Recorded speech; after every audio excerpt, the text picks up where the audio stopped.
Test, test. There we go. There we go. Good morning. It's good to have you with us in Bible class today. Thank you. We're a couple of minutes behind. We had a little mic problem we had to deal with. We are approximately 3 weeks away from concluding this, not counting today, the book of Ephesians. We've gone a while on it,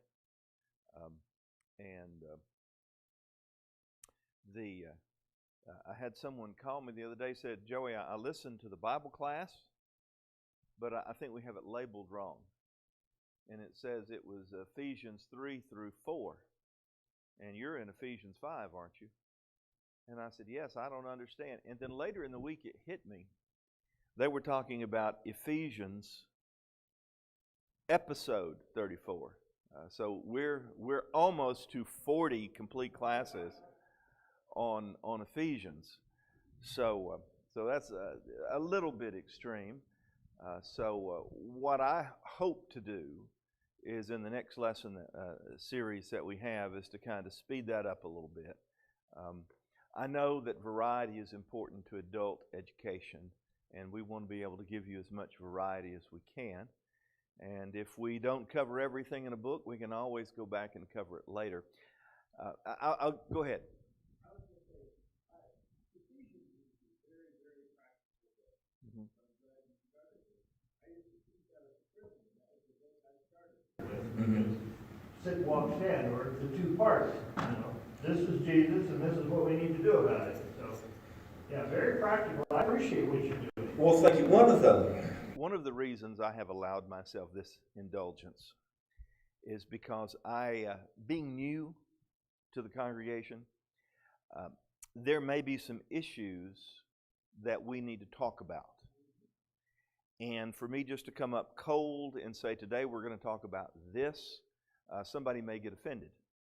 But if this is a part of the study that you're in, and this just happens to be the week that we encounter it, then it's a little different. It's not like I'm zeroing in on a topic that someone might need, but we're able to really shotgun, in a sense, a number of very important things. And I feel that this has been the case with some of these studies. Yes? Because we're newer than you are, Yeah. that a pastor is willing to get up and talk about the hard things, because we all have hard things in our life, and there's no point in sweeping them under the carpet. That is correct, and I appreciate you saying that. Okay, I'm sorry. Thank you very much. And remind me of that. Jen mentioned that she's thankful that we did take the time that we did to handle some of that we handle some of the hard things all along the way, because we can't just go through and sweep all the other things under the rug, so to speak. That we've got to deal with all biblical issues as they come. And I agree with you 100%. I just, as a communicator, I feel that there are good, better, and best ways to communicate things. And somehow, and Jesus knew this too, and he was probably the master at it, because he realized that a lot of times he came knocking at the front door, and they just weren't opening the door. So Jesus would go around back and come in the back door sometime when it comes to teaching. And that's what his parables were often. They were going around to the back door, getting in underneath people's defenses. So yeah, but you're exactly right. But that has afforded us this. Ephesians, written basically to new Christians. What does it take to be a child of God? First half of the book, all that Jesus has done for you, to create a sense of thanksgiving and gratefulness over what God has done and provided. Also maybe an additive incentive to maybe keep on going with the work that Jesus started. Second half has to do with the nuts and bolts of living the Christian life. We're basically in chapter 5 and 6, where he's talking about a household code. Now this is part of the discussion of what it means to be filled with the Spirit. And being filled with the Spirit means that we are mutually submissive to each other. Household code. It was very common in the literature of the day. Rome especially was interested in building good citizens of the state. People that wore their masks, people that got their vaccines. You know what I'm talking about? And I'm using an analogy, but I'm describing our world today, if you know what I mean. Rome had a definition of what a good citizen was, and Rome was very good at not only communicating that, but at enforcing that. And there were certain legalities that regarded heads of house and such as that. Tina has, well, I won't mention that. In Roman law, the husband was the head of the household, and by that, legally, he was responsible for everything. And everybody else had their own particular roles, and usually were subordinate to the man, to the husband, to the father, to the master. And household codes were used, especially in that literature, to communicate to people their obligations of being a family member within the mores of society. How to be a good citizen. That means wives, you know your place. That means husbands, you make sure you take control of the family. Fathers, you can't have children that are wild. You need to get your children under control. Slavery was a part of the Roman situation. Therefore, you need to make sure you keep your slaves. The slaves need to be obedient to the masters. Paul takes that concept in Ephesians and kind of turns it on its head. He doesn't negate the moral expectations of society. He doesn't negate that. He doesn't bring in the entire sense of Christian equality. There is neither Jew nor Greek, male nor female, bond nor free, but we are all one in Christ Jesus. He really doesn't necessarily bring that concept over in a black and white sense.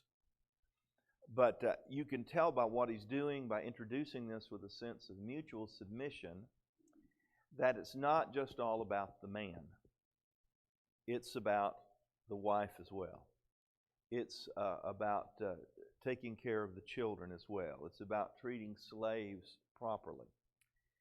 And what we'll see, especially as we transition, and I think we'll do so today, into the master-slave relationship, you will see, I think that you will see that what this whole thing is doing is telling people how to behave within the moral strictures and legal strictures of society in which they were currently residing, which is Rome. In other words, this is how you do it. And what about, well, wives could say, well, my husband is overbearing. What about my husband? And Paul would say something similar to this.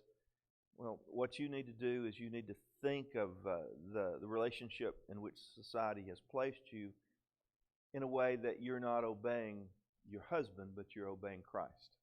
That's what he's saying. You need to think of it in that terms. But then he mitigates that relationship by turning to the husband. And he says, you need to love your wife even as Christ also loved the church and gave himself up for her. And all that information about being a Christian husband leads to the transformation of that relationship. No longer am I trying to lord it over my wife. No longer am I trying to do what's best for me. No longer am I in a situation where I'm trying to do things without her input. But rather, I love my wife. I'm interested in what she needs. I'm interested in what she wants. And so as Christ loved the church, I'm doing my best to meet her needs first. And I think that's where we're headed here. The same thing with children. Fathers had almost absolute control over their children. In some cases, even that of life or death. But that wasn't really practiced a whole lot. But he could certainly have them beaten. And He says here that children, yes, obey your parents in the Lord. Again, he even qualifies that. But he says, fathers, do not provoke your children to wrath, but bring them up in the nurture and admonition of the Lord. And I think I quoted the King James Version there. But basically he says, fathers, you need to be careful with how you deal with your children. And then he turns to the slaves the same way. And he says, slaves, obey your masters. But he says, masters, remember you also have a master in heaven. And he talks about how to treat slaves. I won't deal with the slaves until we get there. We did mention last week about children obeying their parents. We are in chapter 6. We are in verse 4 at the instead in the NIV. Instead, bring them up in the training and the instruction of the Lord. Training has to do with discipline. In fact, it's the word probably very often translated discipline. But there are two sides of discipline. What are the two sides of discipline?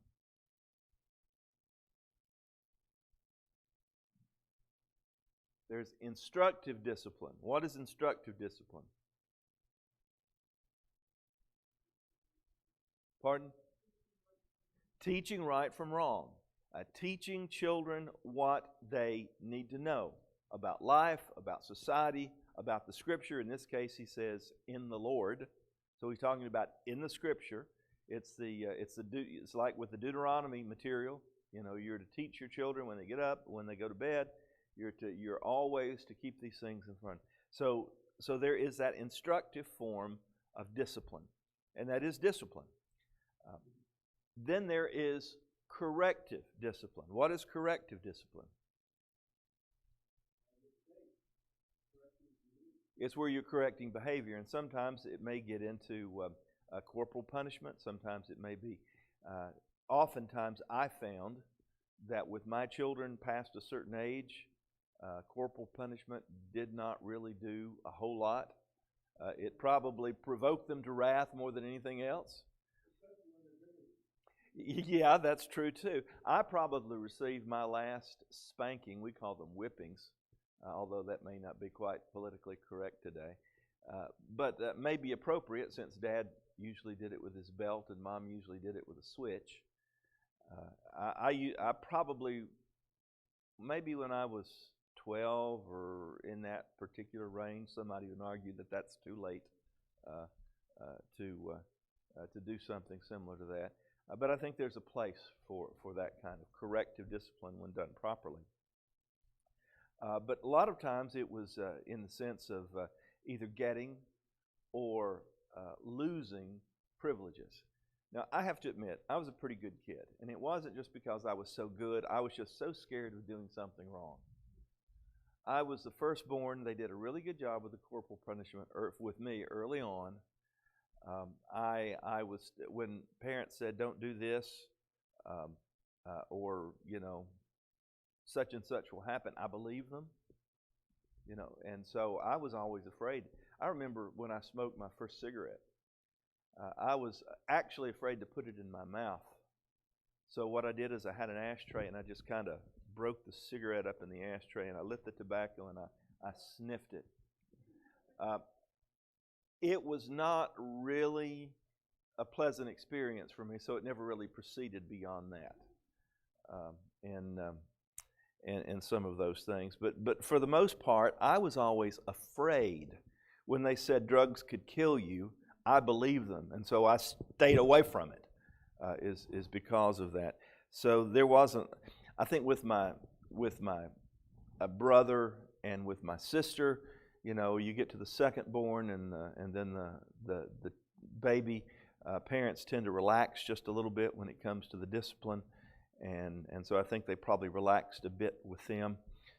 Probably helped me too, but it probably did not serve my brother or sister very well. But as you look at it, you do have the corrective form of discipline, which is very important. So when he says bring them up, by the way, I didn't mention that word is nurture. By the way, that word is nurture. Don't provoke them to wrath, but nurture them. I think that's vital when you think of parenting. Often we may think of fathers as being more disciplinary. We think of mothers as being more nurturing. But the word that is used describing how fathers are to help their children mature is the word nurture. I have a nice little plant that the church or the Taylors or somebody who helped over here provided for us at the house. And it sat at the end of our dining table, and it kind of flourished there.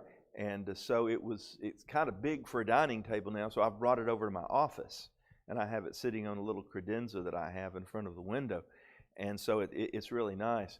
And I've had fun nurturing that plant. How much water to give it, when to give it. I take care of all its little dead leaves. You know what I'm saying? And that's really strange for me because Tina and I both have black thumbs. And that's what we tell people. That don't give us plants, please. They will die. I told Tina when we were married, I said, first thing I'm going to do is give you a plant. And if the plant lives, then I'm going to give you a pet. And if the pet lives, then I'm going to give you children. We did pretty well with the kids and with the pets for that matter, but the plants not so much. So, but you know what it means to nurture something, to take care of it, to make sure you have the various things in place. And I don't know just a whole lot about it, as most of us who become parents, but the word there is nurture. And part of the nurturing is the instructive and corrective discipline. And then the last part, he says, and instruction of the Lord. That sounds like he's talking about reading the Scripture, but that actually would be more in the discipline part. The instruction is more warning to the children, more admonishing with children once they make mistakes. I mentioned last week that I think that the home is the place where children need to learn to make mistakes. The home is where you want them to make mistakes. You get out in the world as an adult, you make some mistakes. Some mistakes are catastrophic. I think there was Henry Ruggs. Did you hear the story about Henry Ruggs? I think, wasn't he a receiver? I think played for Las Vegas. What is Las Vegas professional team? Is it the Raiders? Las Vegas Raiders. He a 25-year-old millionaire. People's, especially men's brains are not fully formed till they hit the age of 30. And you take someone who's a newly minted millionaire and who has a sense of self-importance. I mean, he was obviously a good football player. But he's out drinking one night, traveling, I think it was over 100 miles an hour. Ended up killing someone drunk driving. Totally ruined his life. He was dismissed from the Raiders. I don't know if he's out on bond, but the guy is looking at years and years and years of prison.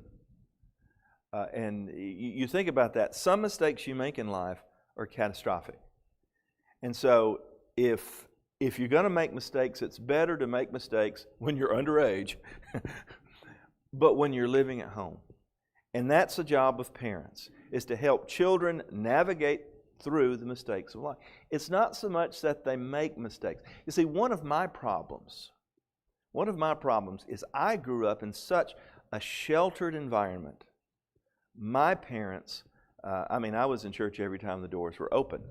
That's just the way, every time the doors were open. They sent me to a private Christian school. I was sheltered in every way you could think of someone as sheltered. So guess where I made most of my mistakes? When I left home. Because you see, I was so sheltered that I did not have opportunity to make mistakes. It's not, don't get me wrong, you never want your children to do things wrong. But if they're going to make mistakes, it's better that they do that under your supervision than it is when they get out in the world, because of the catastrophic nature of that. That's the reason bringing your children up in the nurture and admonition of the Lord, the discipline, the training, and instruction of the Lord is so very important. There are a lot of things as a parent I would do different if I were given a chance. I am not saying that I felt that we were poor parents and that we made horrible mistakes and our kids are going to be scarred for life because of us. As a matter of fact, I think some of that is just going to be true with all of us, if you know what I mean. Some things that our parents did not work well with us, and some things that we do will not serve our children well. But understand, that's just part of it. Yes, Vic? I think one of the most important aspects there as well is communication. Mm-hmm. No matter how bad they perform, if you know and they know that they can always come to you and you can work it out. And that they can talk to you. This is interesting. Our kids, actually, when they were ready to go to college, they actually came and had confession time of all the crazy things that they did in high school that we didn't know about. Yeah. It's like they wanted to clear the slate. Okay, here it is. This is where you folks messed up now. No, but they came in, and in one sense, I appreciate that. In one sense, we always tried to develop a communication. And that's what Vic said. I'm sorry for those of you online. Vic says it's very important that you keep the lines of communication open with your children so that they can talk with you about it. But there are certainly some things that I would have done differently. We worked with churches for the most part as our kids were growing into the teenage years that did not have that strong of a youth program. All right, usually what they had is someone each week that would not have looked at the lesson before they came to class. They may not even show up for class. Here they are, they're supposed to teach, or someone may get a call on Sunday morning saying, "Hey, Joey, let the youth come into the adult class because I'm not going to be there." I mean, that's the kind of thing that we would get, and I just assumed that somehow that was adequate. I don't know. There's certain things that you have done or that I have done in my life that I go back and say, now what was I thinking? But somehow I just thought that was going to suffice for them. I mean, after all, they're in church every other time the doors are open. They get to hear my sermons and such as that. I should have taken a greater degree of involvement in their Christian education. I should have done more. We tried the best that we knew how at the time, but I should have done more. The time that we needed, and I think that we had a pretty decent relationship with our children where they could talk with us if they had issues or problems that came up. But when their thinking was going one way, that was, say, counter to what we believed or to what we grew up with, often they would not approach us with those topics. They would not ask us those questions. And if I were going back and looking at it now, I would try to be a little bit more proactive in creating that kind of situation for them to talk to us about what was going on in their head. For example, my oldest graduated 2012, and I think my daughter 2014, and was Josh 2015? 13, and then Josh was 2015 maybe, something similar to that. They even back then, I think they were developing what I would consider a soft view toward morality and what I would call traditional Christian values regarding morality. And I wish that we could have had more conversations where we could actually cover these issues. Maybe look at the Christian worldview a little better. I mean, this is why we don't do this, why we don't do this. Feel their questions in a better sense. But what it really comes down to is that we cannot turn over the education of our children to other people. Now, this isn't a public school swipe. You cannot abdicate responsibility of education of your children to other people. As a parent, you have to be the primary. And that means talking with them about what they're learning in school. That means making sure that you talk to them about the Scripture in the home, that you certainly do follow the Deuteronomy command to speak to them when they rise up and when they go to bed, and use every day. There's one illustration that I like to give in something, and when Joe, our youngest, was just this little, we tried to instill what I think part of what the Christian worldview was. But I remember we lived right across the street from the church building, and as we were crossing this busy street, I was holding his hand. And before we did that, it was a starry night, and I looked up and I said, "Look at those beautiful stars, Joe." He says, "They're really pretty." I said, "Who made those stars?" And his response would always be, "Well, God did." Well, God did. Well, that on a very small scale are some of the conversations that we need to have with our children on up about talking about what it means to live as a Christian in the world, and what it means to counter some of the negativity and sometimes even hostility to Christian values that are in the world today. And a loving father, a loving parent, is going to do that. And that's the point of Ephesians here. Don't provoke them to wrath, but bring them up, nurture them in the training and the instruction of the Lord. Now, what thoughts do you have? I've talked enough. Yes, sir. I was just reading about Elias. So he and his sons were punished because his sons blasphemed the Lord, and he knew it and didn't do anything about it. Yes. And that was a battle where they lost the 30,000 guys to the Philistines, Mm-hmm. and the Ark of the Covenant was taken. Yes. All right, Harold mentioned that he was reading about Elias and how his lax attitude toward his son. And the Scriptures made a point that he didn't say anything to them either about how they were behaving. And because of that, both he and his sons were punished. Very good. Anyone else? Yes, sir. Yes, sir.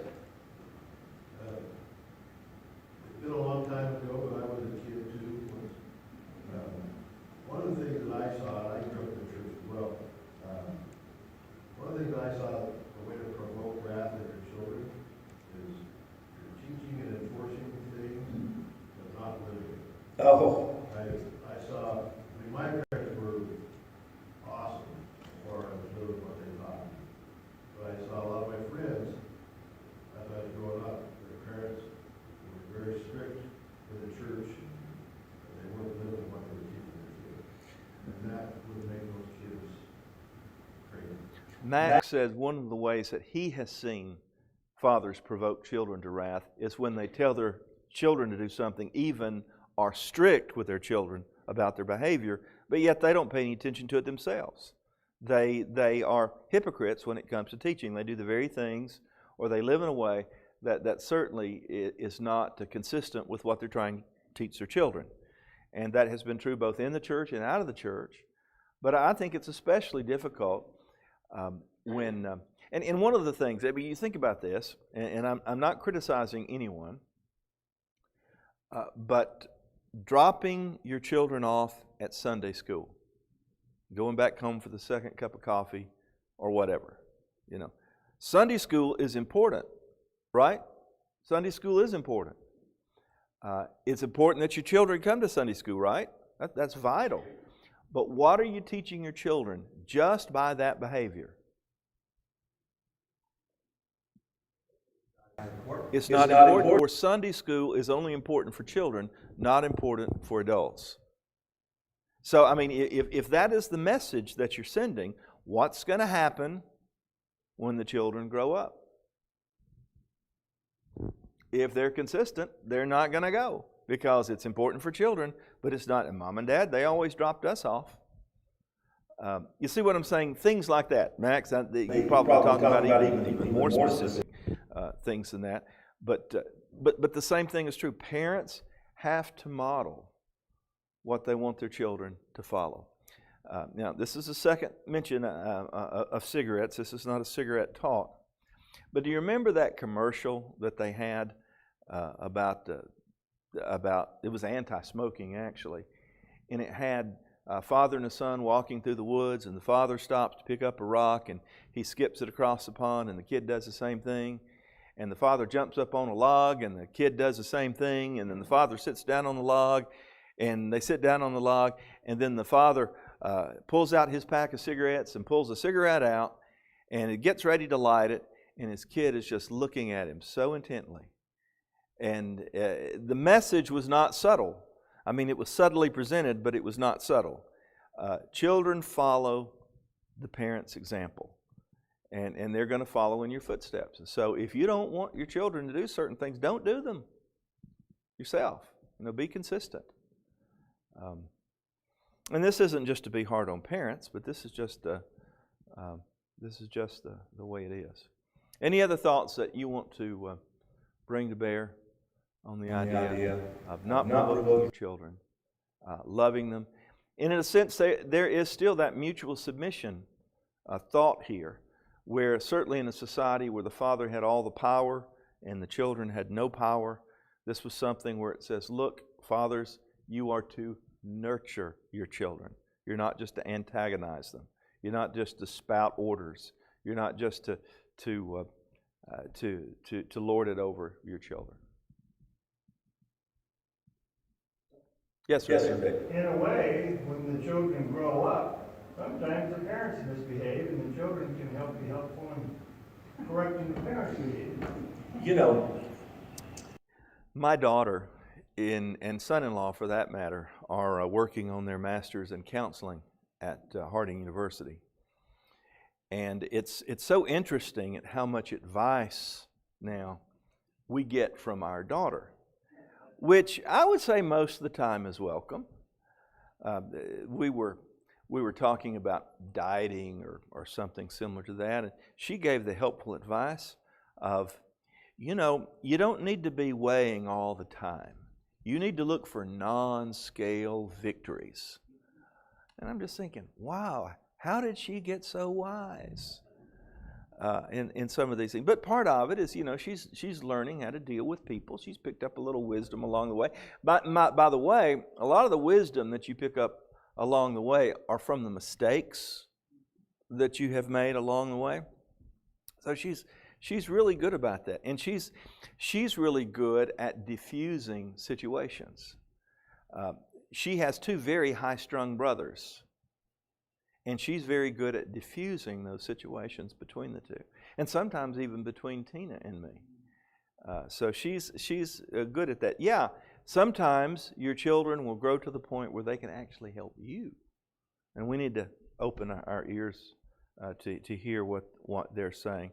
And understand when our children do misbehave, or they, in one sense, it is a cry for help in some way, form, or fashion. Something that should get your attention, something that can say, well, here's something that we need to deal with. Hopefully it's not a catastrophic mistake, but it is something that we as parents can then say, okay, this is something we need to take some sort of action on. And we need to work with them in some specific way, and such as that. So, anyone else? I'll be the first one to tell you, before I got married, I knew everything about marriage. Before I had children, I knew everything about children. But I've made mistakes, probably the same mistakes or even greater mistakes than what some of you have made. It's not a science, and every child is different. Every one of our children are different when it comes to behavior and how we needed to parent them. It's almost like we needed 3 different parents, one with a personality for each of the different children. It was so daylight and dark in between them. So I encourage you, pray for your children. That's what I have decided. Someone has even suggested that we need to have a class. Michael, maybe we can come up with this class if we haven't already. And that's how do you parent adult children? You know what I'm saying? How do you influence? Because any of us that have seen their children grow, we struggle with how do we continue to influence their behavior without stepping in the way. See, oftentimes if we try to insert ourselves as a parent, we'll make things worse. So what can we do to help? And I've come up with the number one thing you can do for adult children, for that matter, any child, is to pray for them. Pray for them every day. Pray specifics. And it's scary. It's scary how good that is.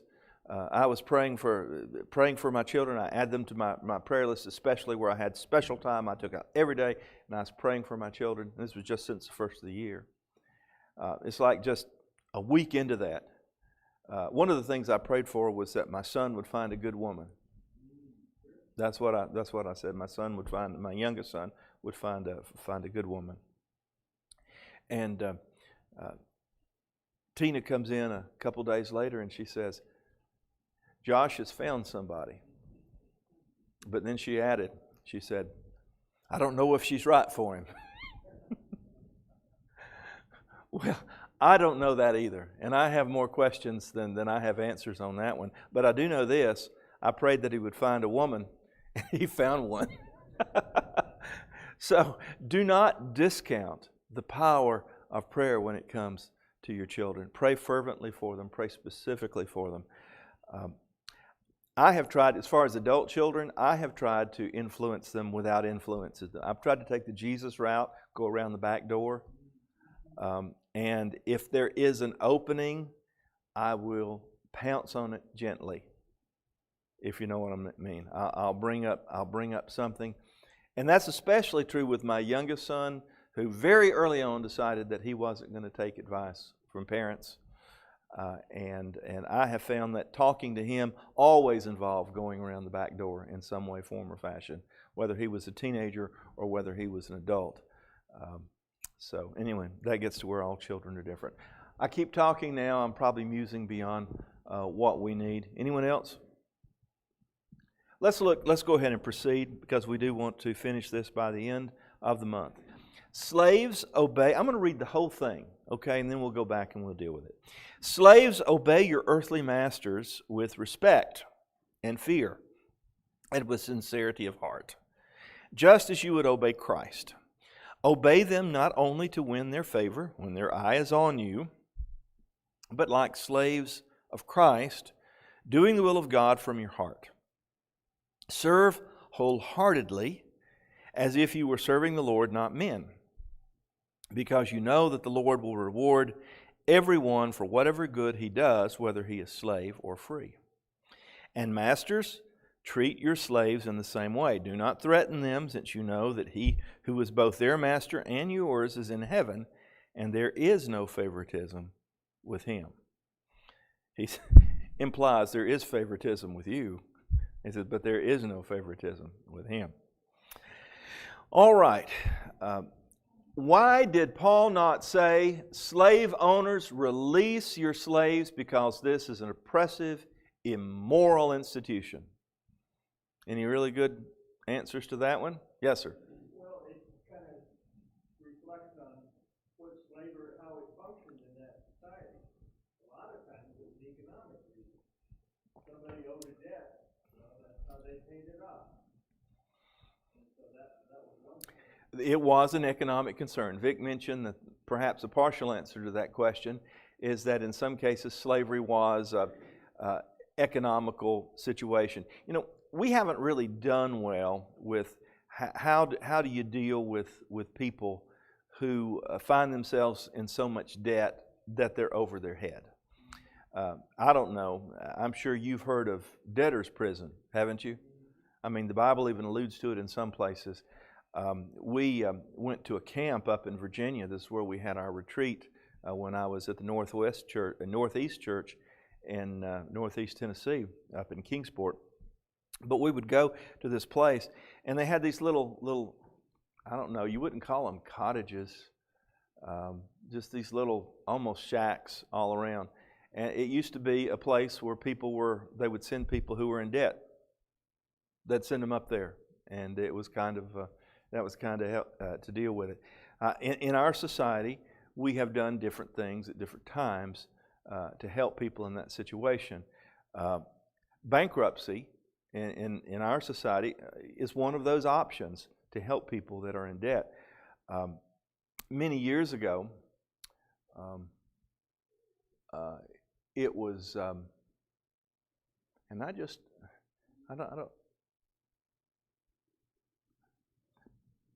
Bankruptcy has been, in some cases, looked down upon within the church. And if you're talking about Donald Trump kind of bankruptcy, maybe it needs to be looked down upon. But for some people, it can be the only way out, the only way to provide for their family, and it's not something to be to carry. I think the stigma of sinfulness, and sometimes that's the way it's been portrayed. At least in my experience, that's kind of what we've seen within the church. But that's one of the ways of dealing with debt today. Through the years, there have been many ways. Slavery was one of the ways that you did it. In the Old Testament, often what you would do is you would sell your family land, and the proximity to the year of Jubilee was how much you could get for it. And then after 50 years, all the land would revert back to the original families. And so that was a way of dealing with that. Old Testament even had more of a slavery or a servant type situation for debt. It is estimated that 1/3 of the city of Rome was made up of slaves. Rome in the beginning, their slaves became slaves usually through conquering other people, and they would bring back people, and they would be sold into slavery. From that, people were born into slavery. Part of that, like you said, may be an economic situation where there was no other recourse. But I think that we can all agree the concept of one human being owning another and forcing them to work, forcing them to have babies, forcing them to whatever you think that you might be enforcing them to do, is a immoral institution.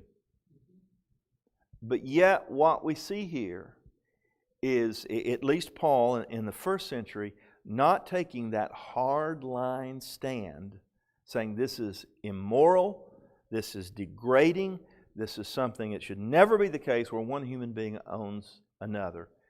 But yet, in this household code, he gets, remember what this is, it's a household code.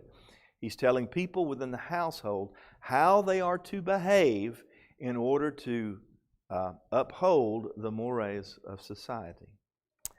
And so what I want you to do is do a little thinking next week when we come back, and to maybe answer the question, why did Paul and why did not the biblical writers take a hardline stance against slavery? Yes, sir. The reason I can think of is to turn someone loose. You've got the room, you've got the board, like the reasons behind it. Mm-hmm. You have to live it. And it's like, you're free now. Good luck, Godspeed, get out of my house. That's right. There's nothing that they're in. And it puts them in a bad situation. All right. In that particular case, it certainly would. It was a situation where if they had a good master, the slave was well taken care of. And I would imagine Roman law would have certain strictures when it came to, to an extent anyway, to the treatment of slaves. But think about that, and we'll pick up that discussion next week. I'm hoping that in beginning 1st of March, we discuss Genuine Christianity, the study of James. This is a booklet that I have written. Now, I'm going to rewrite it for us. But I hope to do a study of James, and actually it's illegal the way it's written because I have got, I won't tell which version. I've got the version of the Bible there at each lesson, and that's actually illegal because you can't do that with copyright laws. But what I'm going to do is there is a Net Bible that has no problems with that. I'm going to go back and I'm going to edit it. I'm going to put the Net Bible in there, and that way you can read it from the Net Bible, but you can also read it from your own version. And it's like I've got questions and outlines and just things that we can. But that's what I'm hoping to prepare for you by March the 1st, or by the first Sunday in March.